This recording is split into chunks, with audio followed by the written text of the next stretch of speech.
오늘 우리에게 주신 하나님의 말씀은 마태복음 5장 1절부터 16절의 말씀입니다. 신약성경 5쪽입니다. 마태복음 5장 1절부터 16절까지의 말씀을 드라마 바이블로 낭독합니다. 제5장.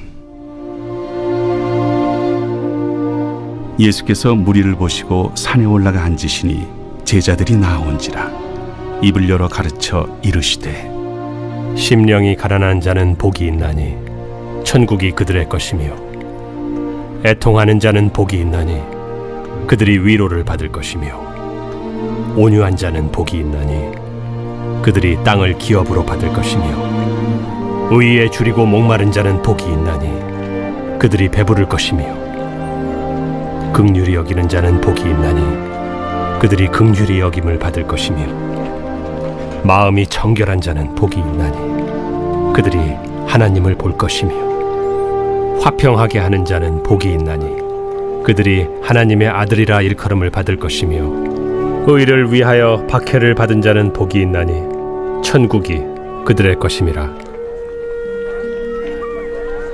나로 말미암아 너희를 욕하고 박해하고 거짓으로 너희를 거슬러 모든 악한 말을 할 때에는 너희에게 복이 있나니 기뻐하고 즐거워하라. 하늘에서 너희의 상이 큼이라. 너희 전에 있던 선지자들도 이같이 박해하였느니라. 너희는 세상의 소금이니 소금이 만일 그 맛을 잃으면 무엇으로 짜게 하리요. 후에는 아무 쓸데없어 다만 밖에 버려져 사람에게 밟힐 뿐이니라. 너희는 세상의 빛이라. 산 위에 있는 동네가 숨겨지지 못할 것이요 사람이 등불을 켜서 말 아래 두지 아니하고 등경 위에 두나니 이러므로 집안 모든 사람에게 비치느니라. 이같이 너희 빛이 사람 앞에 비치게 하여 그들로 너희 착한 행실을 보고 하늘에 계신 너희 아버지께 영광을 돌리게 하라. 샬롬, 좋은 아침입니다. 여러분, 이 새벽 예배가 기다려지십니까? 아니면 조금 의무감으로 참여하고 계십니까? 주일날 말씀을 기억하시며 나는 이 새벽에 이 시간에 주님 만나기를 기다립니다 하고 선포하시고 이 시간을 참여해 보시기 바랍니다. 불편한 마음들이 정리될 것이고 그 선포대로 주의 은혜가 새로워지는 귀한 날이 될 것입니다. 아멘. 오늘도 기도하고 말씀을 나누겠습니다. 선하신 주님, 이 시간 주님 앞에 나와 머리 숙인 성도들을 하나하나 기억하시고 찬양과 기도와 말씀 속에서 주님의 마음을 깨닫고 결단하는 귀한 예배 시간이 되게 하여 주옵소서. 성령님의 강권적인 인도하심이 있는 이 시간이 되기를 간절히 소망합니다. 주님의 손길을 기대하며 예수님의 이름으로 기도드립니다. 아멘. 말씀을 나누겠습니다. 오늘 본문은 예수님께서 산에 올라가 무리들을 가르치는 내용으로 7장까지 이어지는데 소위 산상수훈으로 알려진 내용입니다. 이 장면은 구약에서 모세가 이스라엘 백성에게 하나님 말씀을 전달했을 때를 연상케 하고 예수님의 말씀을 들은 무리들은 예수님에 대하여 또 그 말씀에 대하여 몹시 놀라워함을 7장 후반부에서 밝힙니다. 7장까지 읽기 전에 우리가 먼저 인지해야 할 것은 이 산상수훈은 실천을 위해 주어진 말씀입니다. 7장 후반부에서 분명히 말씀하시길 말씀을 듣고 행하지 않는 자는 모래 위에 집을 쌓은 어리석은 사람처럼 무너질 것을 경고하셨습니다. 실천하지 않으면 아무 소용이 없다는 말입니다. 당시 모인 무리들과 제자는 세상의 가치관, 즉 힘과 부, 명예에 지친 또 어쩌면 소외된 사람들인데 예수님은 그들에게 전혀 다른 차원의 복의 개념을 설명하셨습니다. 이 새벽 시간에 그것을 일일이 자세히 설명하기는 좀 곤란하여 간단한 설명과 전체적인 의미에 집중해서 말씀드리겠습니다. 첫 번째 언급된 심령이 가난한 자는 현재 고통을 겪으며 낮아진 자, 자신을 낮추는 겸손한 자들을 말하는데 그렇게 엉망이 된 상태의 마음과 함께 주님의 도움만을 의지하는 사람을 말합니다. 이 땅의 관점에서는 뭔가 소유한 사람이 복받은 사람으로 평가되지만 예수님은 하나님을 의존하는 자가 복받은 사람이라고 선포하셨습니다. 즉 교만, 내가 할 수 있다는 마음을 버리고 빈 마음으로 간절한 마음으로 하나님의 은혜만을 갈구하는 사람에게 하나님의 나라의 통치가 시작된다는 말입니다. 여러분, 하나님의 통치가 있는 곳이 어디입니까? 천국입니다. 두 번째, 애통하는 자 역시 하나님의 도움만을 간절히 구하는 사람으로 결국 예수님으로 인해 위로를 받게 될 것입니다. 한 가지 깊이 생각할 것은 여기서 말하는 애통은 단순히 개인적인 슬픔보다는 자기의 죄와 세상의 불완전한 모습을 바라보며 안타까워하며 눈물로 회개하고 어찌할 수 없음에 아파하는 자들을 의미합니다. 그런 자들에게 하늘 아버지의 위로가 부어질 것입니다. 아멘. 세 번째는 온유한 자입니다. 온유하다는 말은 야생마가 길들여진 상태를 말하며 힘이 없어서 참는 것이 아니라 강한 힘과 감정을 하나님의 통제 아래 두는 절제된 용기를 말합니다. 즉 자기 주장을 앞세우기보다 하나님의 뜻에 순복하려는 자세인데 그들이 땅을 기업으로 받을 것이라는 말입니다. 네 번째는 의에 줄이고 목말라 하는 자는 복되도다라고 하셨습니다. 여기서 의는 인간에 대한 하나님의 신실함이나 구원을 뜻하는데 육신의 배고픔이나 목마름보다는 하나님의 구원을 갈망한다는 말입니다. 불의한 세상 속에서 하나님의 개입을 갈망하는 사람, 그 사람은 하나님의 응답과 일하심을 보게 될 것입니다. 즉 나의 유익이 아닌 하나님의 오르심을 최우선의 가치를 삼는 것으로 하나님의 공의와 뜻이 우리의 삶과 세상에 이루어지기를 열망하는 사람들은 결국 배부름에 만족을 얻게 될 것입니다. 다섯 번째로 긍휼히 여기는 자, 즉 긍휼을 베푸는 자를 말하며 타인의 고통을 내 고통으로 느끼고 그를 불쌍히 여겨 구체적인 도움과 용서를 베푸는 마음을 가진 자를 말합니다. 그런데 여러분, 이 긍휼의 마음은 대표적인 하나님의 마음으로 사실 이 마음의 근원이 하나님입니다. 그런데 그런 긍휼을 이미 행하고 사는 사람들은 주님으로부터 긍휼히 여김을 당연히 받게 된다는 말입니다. 여섯 번째는 마음이 청결한 자에 대한 이야기입니다. 마음이 청결하다는 것은 마음이 나누어지지 않는 상태를 말하며 동기가 순수하고 오직 하나님 한 분만을 목적으로 삼는 단순한 마음입니다. 즉 진실하고 정직한 마음인 것입니다. 그런 마음을 하나님께는 물론 이웃에게도 순수하고 신실하게 대하는 사람으로 그런 사람들이 하나님을 볼 것이라고 하였습니다. 일곱 번째는 화평케 하는 자인데 적극적으로 평화를 만들어가는 사람으로 하나님과 인간 또 인간과 인간 사이에 막힌 담을 허무는 사람입니다. 이 모습은 예수님을 닮은 삶이며 공동체를 하나 되게 하는 멋진 삶입니다. 이런 사람은 하나님의 아들이라 일컬음을 받을 것이라고 합니다. 마지막으로 의를 위하여 박해를 받는 자들로 천국이 그들의 것이라고 말합니다. 여러분, 왜 박해를 받겠습니까? 하나님의 일을 세상 가운데서 추구하고 행하기 때문입니다. 또 천국 시민의 가치관을 지키기 위해 세상의 조롱이나 손해를 기꺼이 감수하기 때문입니다. 그래서 그렇게 당하는 고난은 그가 하나님 나라에 속해 있다는 강력한 증거가 됩니다. 여러분, 가난한 자, 애통한 자, 박해를 받은 자가 복이 있다는 말씀은 당시나 지금이나 충격적입니다. 그러나 이것은 하나님의 나라가 있고 그 나라가 임했기에 가능한 역설인 것입니다. 또한 첫 번째나 마지막에 언급된 복은 현재형으로 쓰여져 있지만 나머지는 미래형으로 받게 될 것이라고 쓰여져 있습니다. 이것은 신학적으로 이미 이루어진 것과 아직 기다려야 할 약속을 말하는 것인데 현재의 확신이 중간에 놓인 미래의 약속을 감싸는 형태로 기록되어져 있습니다. 이것은 현재 우리들이 천국에 뿌리박고 있기에 아직 오지 않는 미래의 복을 이미 땡겨 누리며 살 수 있다는 강력한 확신을 가지게 합니다. 사랑하는 여러분, 우리는 이런 하나님 나라 안에 사는 사람들로서의 성품과 심령을 소유한 자가 되어서 이 땅에서도 복받고 누리며 사는 인생이 되어야 할 것입니다. 13절 이하는 세상에서 어떻게 살아야 하는지를 설명합니다. 즉 팔복의 복을 받은 자들이 이 세상에서 어떤 존재로 살아가야 할지를 알려주는 말입니다. 그래서 뭐라고 말합니까? 너희는 이미 소금이다라고 선언하십니다. 즉 소금으로서의 삶은 노력이 아니라 우리의 정체성이요 사명인 것입니다. 소금은 부패 방지와 맛을 내는 쓸모를 가지고 있습니다. 그러므로 성도들이 세상 가치관에 동화된다면 그 쓸모를 잃어버린 것이고 그 결과는 그냥 버려질 뿐인 것입니다. 또한 너희는 세상의 빛이라고 다시 한번 선언하셨습니다. 빛은 아무리 숨겨도 숨길 수가 없습니다. 또한 그 쓸모를 극대화하기 위해서는 낮은 곳이 아닌 높은 곳에 두어야 제 쓸모가 있습니다. 즉 성도는 선한 행실로 살아야 하고 그것이 드러나고 효과적으로 사용되어져 하나님께 영광 돌리는 통로가 되어야 한다는 말인 것입니다.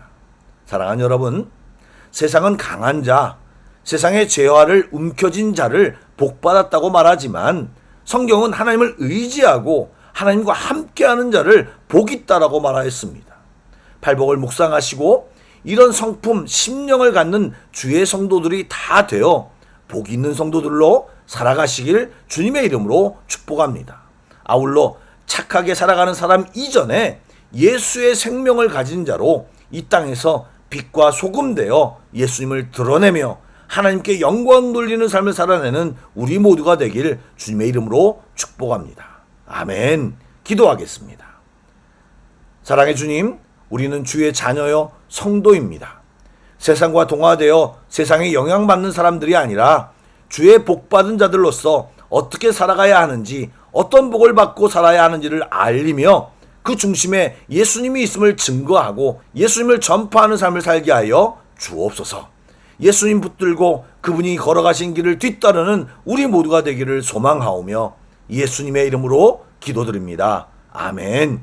계속해서 찬양 한 곡을 묵상하시고 합심 기도와 개인 기도로 나아가겠습니다. 내가 길이요 진리요 생명이라고 지금도 우리에게 손 내밀고 말씀하시는 예수님, 이 시간 우리를 향한 그 주님의 손을 붙드는 예배가 되길 간절히 소망합니다. 그래서 주님 걸으신 서망의 빛을 따라 우리도 예수의 길을 걷겠노라고 믿음으로 순종하며 주 앞에 나아갈 수 있도록 인도하여 주시옵소서. 아멘.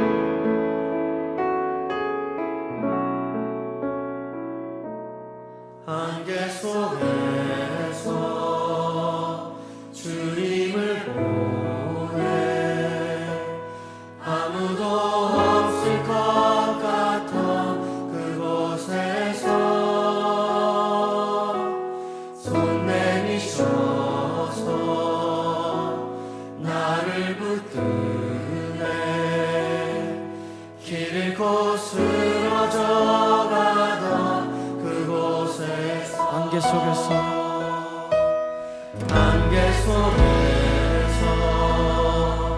주님을 보내 아무도 없을 것 같던 그곳에서 손 내미셔서 나를 붙드네 길 잃고 쓰러져가던 그곳에서 주 말씀하시네 내 손 잡으라고 내가 곧 길이요 진리 생명이니 아멘. 나 그 길을 보내 주 예비하신 곳 다른 길로 돌아서지 않으리 예수의 길 그 좁은 길 나는 걷네 주 손 잡고 그 무엇도 두렵지 않네 주님 주신 약속 내게 있으니 세상의 길 그 험한 길 승리하네 성령으로 그 무엇도 바라지 않네 저 하늘에 내 소망 있으니 다시 한번 믿음으로 고백하십시다. 안개 속에서 주님을 보내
네.